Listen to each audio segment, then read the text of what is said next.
Hi, welcome to Warrior Commission Now, where we talk about practical ways to live out your commission in the Lord. And this is Linda Smallbones. She is an amazing warrior from South Africa, and she has been part of the Warrior Commission for a few years now, since August of 2015. She's had another talk or two, so I'm not sure when you'll connect to this particular chat. But one of the things that, as we were talking, Linda, you were telling me, and I forgot to introduce myself. I'm Christine Caston. But you were telling me about how you've kind of been from the very beginning. You got this word that spoke identity into your life, and just kind of how you've been exploring that and unpacking that. So would you share that story, and let's just see where God takes this conversation with this word and this identity statement. So Linda, please go ahead and share. Sure. So just a little bit before TWC in 2015, before I joined in 2015, God had been speaking to me in 2014 and saying that I would be part of raising a generation of prophetically minded people in South Africa. Had no idea what that meant at the time. No idea. Still exploring it, but God has kind of given a few more what we would call dots to collect together in order to connect together. Yeah. And so a little bit later on, when I was in TWC, got a word from one of my fellow warriors, just that God has made me to be a stimulus package of growth and motion and hope in the spirit for people.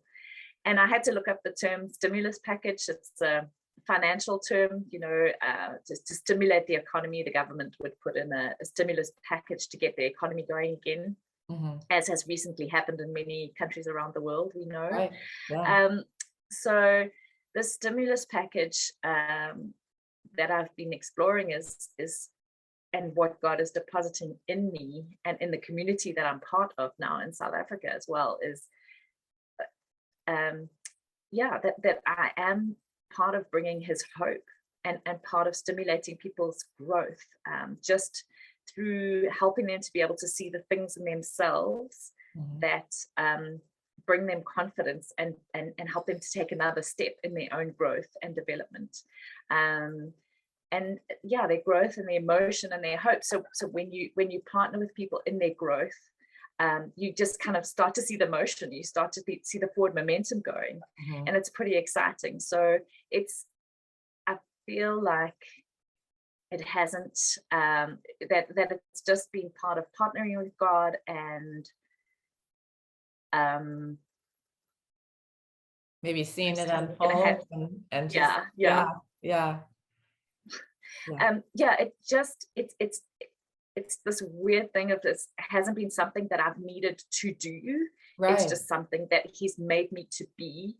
And so partnering with him enables me to partner with others and just see whatever I put out there and in relationship with others, he just increases exponentially.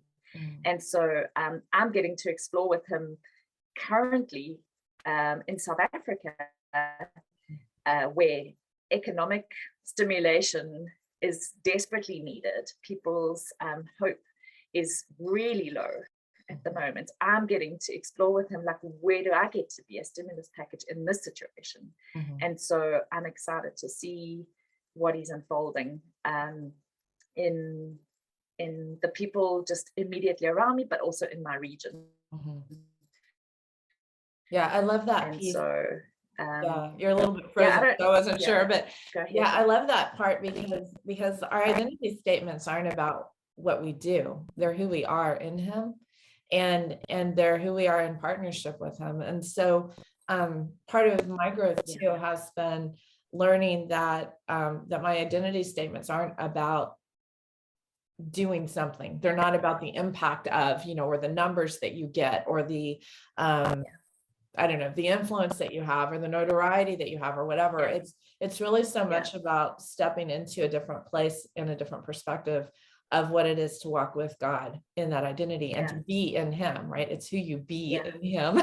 Yeah. Even Yeah, though it that's is. not great English, but but that's really what it is. I mean, you're learning how to be in him. And what I love is that as you get an identity statement, you don't always know exactly what it is to live that. Yeah. It's kind of like in the Bible when the Lord talks to Gideon and says, hell mighty warrior, and Gideon's like, who are you talking to? What? What does that mean? I'm hiding in a Yeah. wine press, or I'm afraid of everybody, Yeah. smallest of the small, Yeah. and so Yeah. so what I love is that as we journey with our identity statements, there's so much that happens in what it is to partner with God through those identity statements. And it's not anything we can fabricate or force to happen. It's No. and when we try, it's usually kind of an epic fail, because it's really moving us out of alignment with God when we're trying to make it happen, as opposed to just being in the journey. So I love that piece, but I also love that you're still exploring it. And I love the other thing I love is that, stimulus package, like you said, is usually a financial thing, but what is currency in heaven? And so you're tapping into the currency of heaven, like the nature of God, the fruit of the spirit, those kinds of things in that place. So what have you discovered as you've gone through this process of living in this identity statement about God's nature, or about who he is for you? What his identity is with you in that space? Yeah. So I think I've been absolutely in awe of the way that he's trusted me with people, and just given me confidence to step into spaces that I didn't think I would necessarily be in. In fact, even earlier this year, I've kind of had to repent of like actively fighting against a leadership role he gave me. So that's my confession for the day. And so he's placed me in this place that I didn't particularly want, for various reasons, and but now has given me the confidence to step into that and to say, okay, yes, you've given me for this for this time, and I get to work with these people. And I've been in awe of the way that he has that he's used me in that space and helped me to give people. And I see very clearly now why I'm there. And he's showing me how he's helping me to prepare for these people in this place for the next step that they have to take on their journey. And that is just amazing. So his patience with me has been astounding, his gentleness with me. Another thing that I've learned and he's had to have a lot of grace for me for is, so I'm not particularly good with newborn babies. I've had 2 of them myself, like actual newborn babies, and it's not the stage of life that I love the most because it's pretty demanding. And so he's showing me how spiritually, he's giving me more patience for spiritual newborn babies and for people who are just even, not even started their journey yet. So when it comes to people's growth and maturity, I'm like, let's get going, let's be intentional, let's get on this journey, and some people are just not there yet. And so he's giving me the patience just to be like, hey, just stand next to them, join them, it's okay. Just nurture them, and just hold your horses. So he's been amazing to me, and just always astounded by what people, every now and then, when you get things reflected back to you about what you mean to people, I'm just astounded at what he's done, because really often it's above and beyond me. It's God. It's not me.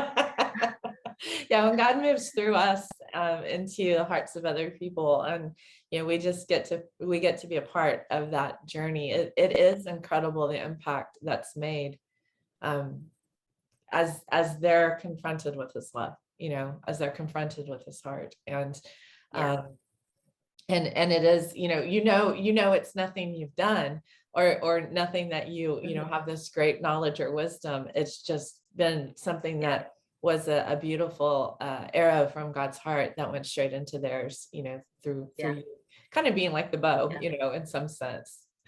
So yeah, that's a good way to put it. Yeah. Yeah, that's good. God, what has fascinated you with what he has revealed to you in the process of learning to interact with people at different stages of their growth process with him, whether it's newborn or really passionately pursuing him?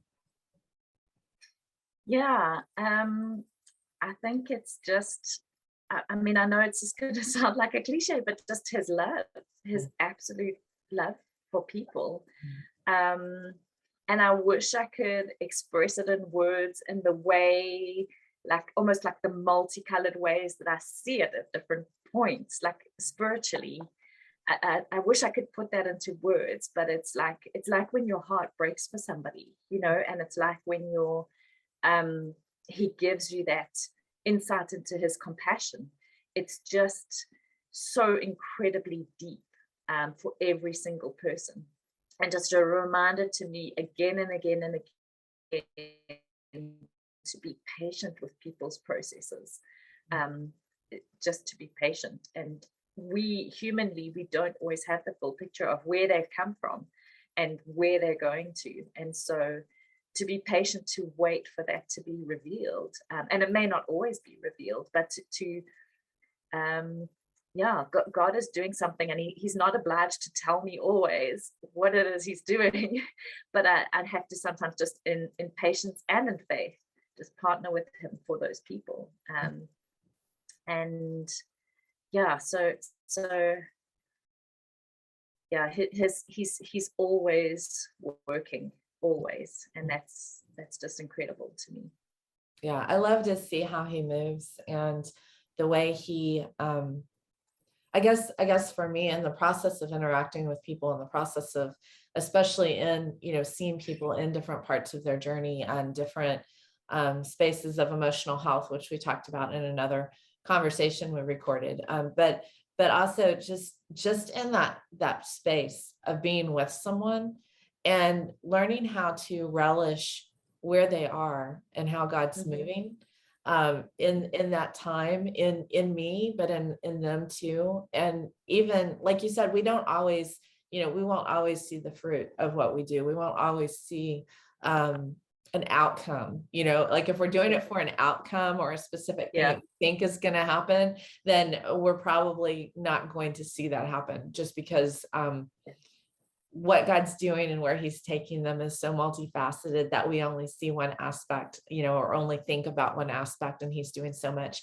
at the same time. But I love just being in that space. And it's like learning to be in him allows you to be in the space with others where they are, and to really connect with them in their part of the journey, whether that's a part of the journey that is really experienced and they've had a lot of experience in that space, or it's something that they're brand new to and just it's exploring and learning. So it's a fascinating piece of connection, and so I love that. I love that you've brought that forward and what that looks like in what you do on a day-to-day basis, and how God's expanded you, from what you kind of were focusing on to a new space, and learning how to interact and grow in patience in that place. Certainly. Yeah. And I think that that's the wonderful opportunity people give you as well, is like to examine your own prejudices or judgments, and to allow God's light to shine on that, and be renewed again in the thinking in our minds. Yes. So continually renewed, and just we say in the Warrior Commission, upgraded in how you think and how you see through God's eyes and through his heart of love for others. So that's fantastic. Well, Linda, thank you so much for this conversation and for the inspiration that you have brought in what we've talked about today with your journey and your identity as a stimulus package. I know that There have been incredible ways you've stimulated my personal life, and you've stimulated the lives of our other warriors in TWC. And as we continue to journey, linked arms together through what that looks like and how that looks and what we discover in that, I'm really grateful for you to spend, give us this time and share your heart. Thanks for the great questions. Oh, you're welcome. We learn to be question askers, don't we? Yeah, we do. Wonderful. Well, thank you guys for joining us today. And Linda Smallbones, and I thank you for your time and are so grateful for what you have spent with us, and hope that you've been encouraged and inspired in the Lord in this time. So we'll talk to you later. Have a great day.